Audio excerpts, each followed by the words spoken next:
Assalamualaikum warahmatullahi wabarakatuh dan selamat siang. Perkenalkan, nama saya Amelia Tombi dengan stambuk 162175 dari kelas E. Pada kesempatan saat ini saya akan menjelaskan tentang tugas final dari mata kuliah Cloud Computing. Pembahasan yang pertama yaitu konsep umum dari Cloud Computing. Secara umum, definisi Cloud Computing atau komputasi awan merupakan gabungan pemanfaatan teknologi komputer atau komputasi dalam suatu jaringan dengan pengembangan berbasis internet atau awan yang mempunyai fungsi untuk menjalankan program atau aplikasi melalui komputer-komputer yang terkoneksi pada waktu yang sama, tetapi tidak semua yang terkoneksi melalui internet menggunakan cloud computing. Teknologi berbasis cloud computing ini merupakan sebuah teknologi yang menjadikan internet sebagai pusat server untuk mengelola data dan juga aplikasi pengguna. Teknologi ini mengizinkan para pengguna untuk menjalankan program tanpa instalasi dan mengizinkan pengguna untuk mengakses data pribadi melalui komputer dengan akses internet. Ada beberapa manfaat dari cloud computing yang dapat kita ketahui bersama, yaitu yang pertama, semua data tersimpan di server secara terpusat. Yang kedua yaitu keamanan data yang baik.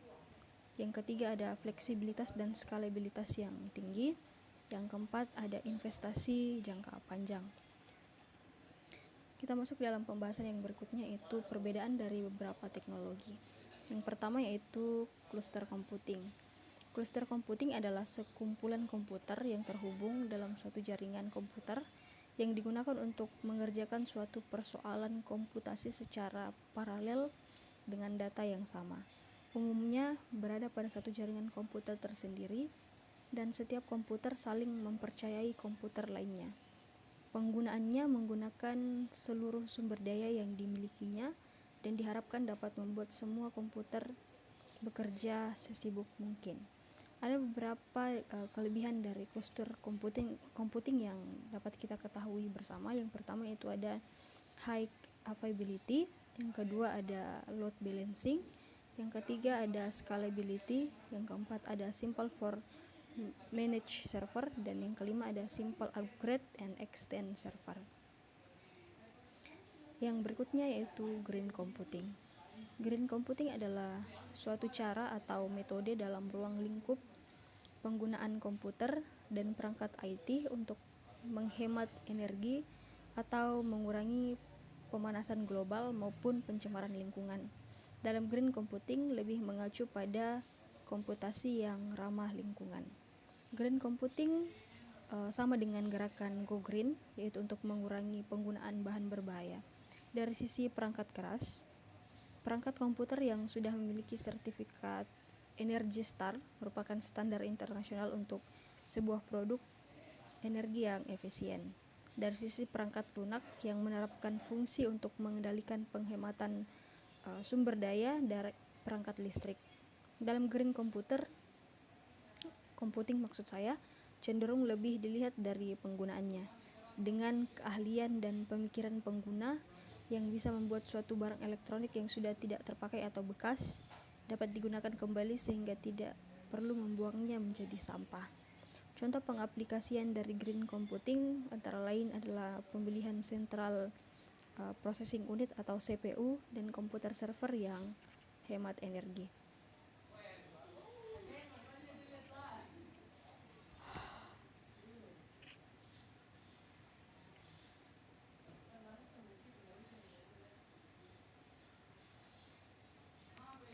Pembahasan selanjutnya yaitu cloud computing. Kita sudah menjelaskan dari awal tadi tentang cloud computing, di mana cloud computing merupakan gabungan dari pemanfaatan teknologi komputer atau komputasi dalam suatu jaringan dengan pengembangan berbasis internet atau awan yang mempunyai fungsi untuk menjalankan program atau aplikasi melalui komputer-komputer yang terkoneksi pada waktu yang sama, tetapi tidak semua yang terkoneksi melalui internet menggunakan cloud computing. Contoh perusahaan IT yang sudah menggunakan cloud computing yaitu Google dalam pengaplikasiannya yaitu Google Drive. Pembahasan yang selanjutnya yaitu grid computing. Pengertian dari cloud computing Grid computing itu sendiri adalah sebuah sistem komputasi terdistribusi yang memungkinkan seluruh sumber daya atau resource dalam jaringan seperti pemrosesan, bandwidth, jaringan, dan kapasitas penyimpanan membentuk sebuah sistem tunggal secara individu, seperti halnya menggunakan internet yang mengakses berbagai situs web dan menggunakan berbagai protokol seakan-akan dalam sebuah sistem yang berdiri sendiri. Maka pengguna aplikasi grid computing seolah-olah akan menggunakan sebuah virtual komputer dengan kapasitas pemrosesan data yang sangat besar. Grid computing menawarkan solusi komputer yang murah, yaitu dengan memanfaatkan sumber daya yang tersebar dan heterogen serta pengaksesan yang mudah dari mana saja. Sistem komputasi grid mulai beroperasi pada bulan Maret tahun 2007 dan terus dikembangkan sampai saat ini. Grid ini menghubungkan beberapa perguruan tinggi negeri swasta dan yang tersebar di seluruh Indonesia dan beberapa instansi pemerintahan seperti Badan Meteorologi dan Geofisika. Beberapa konsep dasar dari grid computing yang bisa kita ketahui bersama yaitu sumber daya dikelola dan dikendalikan secara lokal. Yang kedua, sumber daya berbeda dapat mempunyai kebijakan dan mekanisme berbeda, mencakup sumber daya komputasi dikelola oleh sistem batch yang berbeda.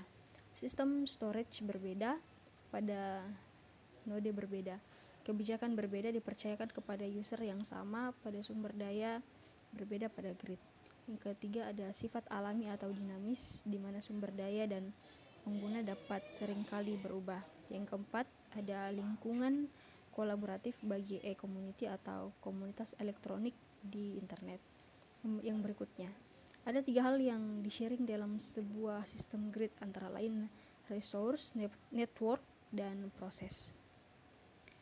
Cara kerja dari grid computing itu sendiri yaitu yang pertama, sistem tersebut melakukan koordinasi terhadap sumber daya komputasi yang tidak berada di bawah suatu kendali terpusat. Jadi, seandainya sumber daya yang digunakan berada dalam satu cakupan domain administratif, maka komputasi tersebut belum dapat dikatakan komputasi grid. Yang kedua, sistem tersebut menggunakan standar dan protokol yang bersifat terbuka atau tidak terpaut pada suatu implementasi atau produk tertentu. Komputasi grid disusun dari kesepakatan-kesepakatan terhadap masalah yang fundamental dibutuhkan untuk mewujudkan komputasi bersama dalam skala yang besar. Kesepakatan dan standar yang dibutuhkan adalah dalam bidang autentifikasi, otorisasi, pencarian sumber daya, dan akses terhadap sumber daya. Yang ketiga, sistem tersebut berusaha untuk mencapai kualitas layanan yang canggih yang jauh di atas kualitas layanan komponen individu dari komputasi grid tersebut. Pembahasan yang selanjutnya yaitu deployment models cloud computing. Yang pertama ada public cloud. Maksud saya private cloud. Di mana private cloud adalah layanan cloud computing yang disediakan untuk memenuhi kebutuhan internal dari organisasi atau perusahaan. Biasanya Departemen IT akan berperan sebagai service provider atau penyedia layanan dan departemen lain menjadi service consumer. Sebagai service provider, tentu saja Departemen IT harus bertanggung jawab agar layanan bisa berjalan dengan baik sesuai dengan standar kualitas layanan yang telah ditentukan oleh perusahaan, baik infrastruktur, platform maupun aplikasi yang ada. Contoh layanannya yaitu pada SaaS, yaitu web application, mail server, database server untuk keperluan internal. Dalam PaaS, yaitu sistem operasi, web server, framework, database yang untuk internal. Yang ketiga ada IaaS, yaitu virtual machine yang bisa di-request sesuai dengan kebutuhan internal. Ada keuntungan yang bisa kita dapatkan ketika kita menggunakan private cloud, yaitu menghemat bandwidth internet ketika layanan itu hanya diakses dari jaringan internal. Proses bisnis tidak tergantung pada koneksi internet, akan tetapi tetap saja tergantung dengan koneksi jaringan lokal atau internet.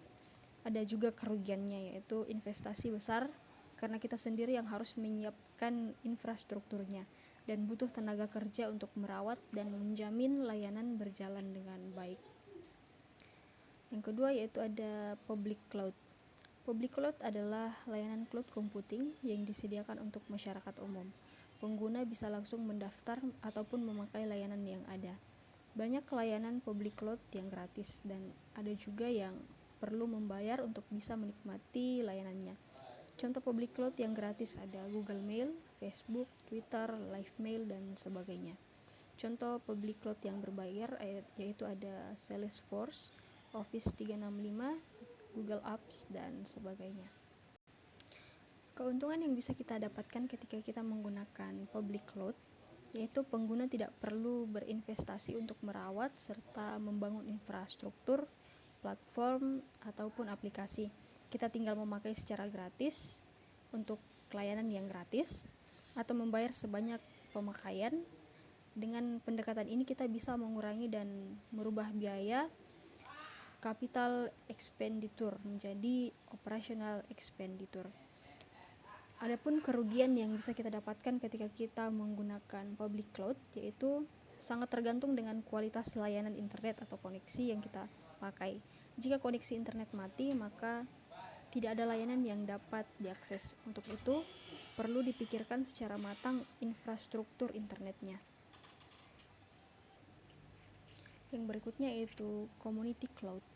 Community cloud adalah layanan cloud computing yang dibangun eksklusif untuk komunitas tertentu yang konsumernya berasal dari organisasi yang mempunyai perhatian yang sama atas sesuatu atau beberapa hal, misalnya saja standar keamanan, aturan complaining, dan sebagainya.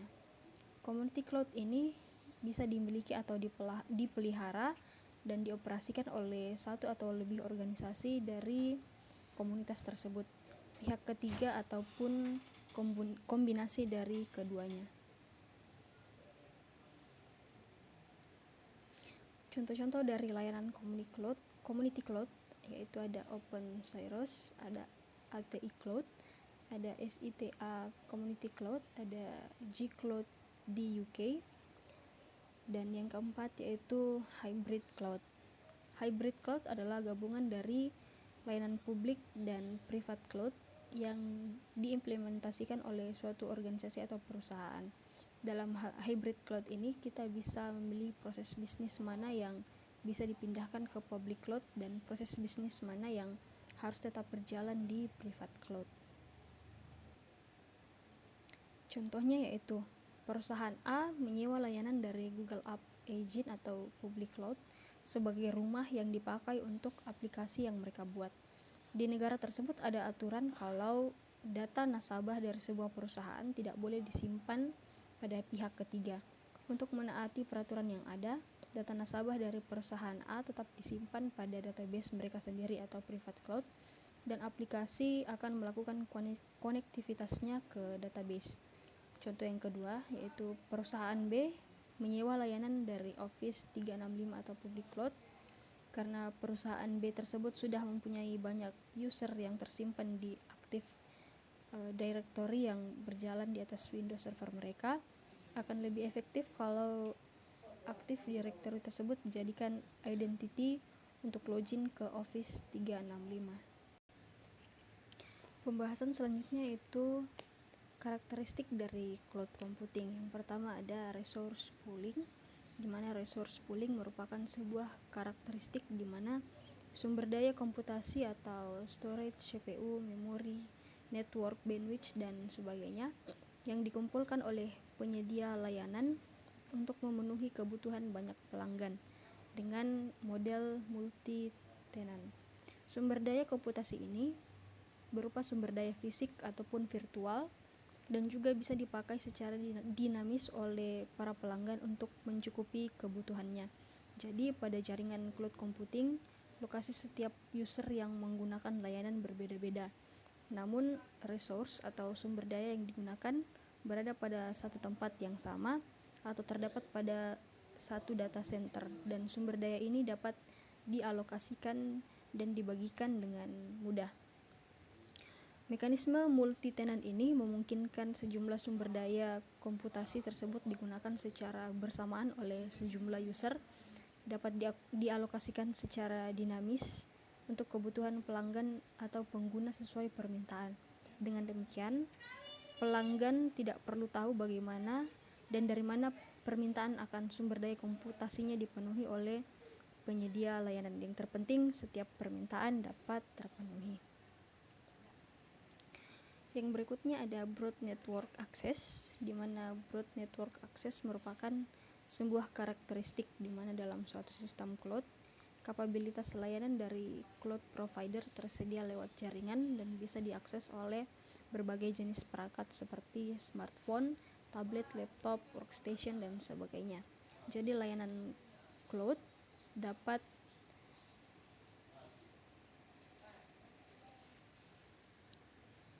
Saya ulangi, jadi layanan cloud dari cloud provider ini harus dapat bisa diakses oleh customer melalui jaringan manapun, baik melalui internet maupun melalui jaringan internet atau LAN, MAN, dan WAN, dengan menggunakan perangkat apapun dan dapat berjalan di web browser pada perangkat tersebut.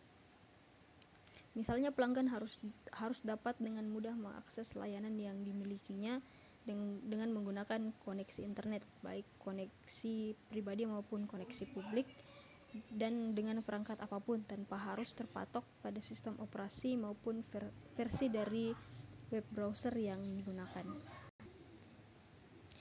Berikutnya ada Measured Service, di mana Measured Service merupakan sebuah karakteristik di mana pada sistem cloud tersedia layanan untuk mengoptimasi dan memonitor layanan yang dipakai secara otomatis.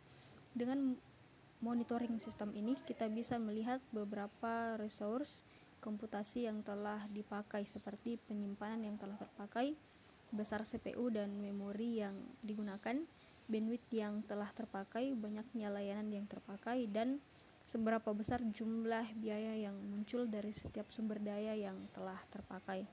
Layanan monitoring ini sebagai bentuk transparansi antara cloud provider dan cloud consumer.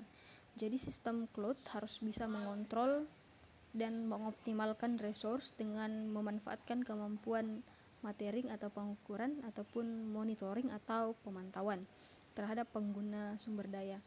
Misalnya, seorang staf IT ingin dapat memberikan layanan yang sesuai dengan harapan customer, sementara pada saat yang sama juga dapat memberikan laporan pada manajemen dengan angka yang akurat yang digunakan untuk mengukur total biaya dan laba atas investasi yang dihasilkan oleh infrastruktur. Yang keempat ada Rapid Elasticity, di mana Rapid Elasticity merupakan sebuah karakteristik di mana kapabilitas atau kemampuan dari layanan cloud provider bisa dipakai oleh cloud consumer secara dinamis berdasarkan kebutuhan. Yang berikutnya ada On-Demand Self-Service, di mana On-Demand Self-Service merupakan sebuah karakteristik di mana cloud consumer atau pengguna layanan cloud bisa mengkonfigurasikan secara mandiri layanan yang ingin dipakai melalui sebuah sistem dimanapun dan kapanpun tanpa perlu interaksi manusia dengan pihak cloud provider. Konfigurasi layanan yang dipilih ini harus tersedia segera dan saat itu juga secara otomatis. Misalnya, dengan menggunakan sebuah portal web dan manajemen layanan yang disediakan oleh penyedia cloud, pelanggan dapat melakukan konfigurasi layanan yang disewanya secara cepat dan tanpa perlu campur tangan dari penyedia layanan. Pembahasan yang selanjutnya yaitu Platform as a Service, di mana Platform as a Service atau PaaS adalah layanan yang diberikan ke pengguna, di mana pengguna adalah dapat menjalankan aplikasi yang mereka buat atau diperoleh sendiri pada infrastruktur cloud dengan menggunakan bahasa pemrograman libraries, service, dan tool yang didukung oleh provider. Pengguna tidak mengelola atau mengendalikan infrastruktur cloud yang mendasarinya, termasuk jaringan, server, sistem operasi, atau penyimpanan, tetapi memiliki kendali atas aplikasi yang digunakan dan kemungkinan pengaturan konfigurasi untuk lingkungannya. Jadi pada layanan ini, pengguna tinggal menjalankan saja aplikasi yang dimilikinya tanpa perlu memikirkan infrastruktur atau environment agar aplikasi tersebut bisa berjalan. Ibaratnya seperti kita menginap di sebuah penginapan. Kita tidak perlu memikirkan bagaimana perawatan kamar tersebut, yang penting kita bisa tidur. Contoh dari layanan ini adalah web hosting. Yang kedua yaitu infrastruktur as a service, di mana layanan yang diberikan ke pengguna adalah pengguna dapat menggunakan sumber daya pemrosesan, penyimpanan jaringan, dan sumber daya komputasi mendasar lainnya, di mana konsumen dapat menerapkan dan menjalankan perangkat lunak yang dapat mencakup sistem operasi dan aplikasi. Pengguna tidak mengelola atau mengendalikan infrastruktur cloud yang mendasarinya, tetapi memiliki kendali atas sistem operasi, penyimpanan aplikasi, dan beberapa kontrol terbatas dari komponen jaringan. Yang terakhir ada software as a service, di mana layanan yang diberikan ke pengguna adalah pengguna dapat menggunakan aplikasi dari provider yang berjalan di infrastruktur cloud. Aplikasi dapat diakses dari berbagai perangkat pengguna melalui interface seperti web browser, misalnya email, berbasis web, atau antarmuka program lain. Pada layanan ini, pengguna tidak mengelola atau mengendalikan infrastruktur cloud yang mendasarinya, termasuk jaringan server, sistem operasi, penyimpanan, atau bahkan kemampuan aplikasi. Jadi ibaratnya saat kita berlangganan internet, kita tidak perlu tahu bagaimana topologi jaringan maupun perangkat-perangkat yang digunakan oleh provider. Yang penting kita dapat menggunakan internetnya. Contoh dari layanan ini adalah Gmail, Facebook, Skype, dan masih banyak lagi. Sekian dari saya, mohon maaf jika masih banyak kekurangan. Selamat siang dan terima kasih.